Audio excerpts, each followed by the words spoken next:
বাজারে পটলই যখন main item, তখন তেল পটল তো খেতেই হবে। প্রথমে গোটা পটলগুলোকে ছুরি দিয়ে একটু চিড়ে নিয়েছি। এবার গরম তেলে পটলগুলো খানিকটা ভাজার পর নুন ও হলুদ দিয়ে পুরোটা ভেজে তুলে নেব। ওই তেলে জিরে আর শুকনো লঙ্কা ফোড়ন দিয়ে এরপর পরিমাণ মতো কোচানো পেঁয়াজ লাল করে ভেজে নিয়ে খানিকটা রসুন, আদা ও কাঁচা লঙ্কা বাটা দিয়ে ভালো করে কষিয়ে নেওয়ার পর দেব পরিমাণ মতো নুন, হলুদ, লাল লঙ্কার গুঁড়ো, কাশ্মীরি লঙ্কার গুঁড়ো, কিচেন কিং মশলা ও একটু জিরে গুঁড়ো, আর সবশেষে সামান্য চিনি।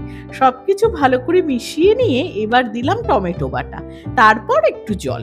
খানিকক্ষণ ধরে কষানো হয়ে গেলে যখন মশলা থেকে তেল ছেড়ে আসবে, তখন দিলাম ভেজে রাখা পটলগুলো।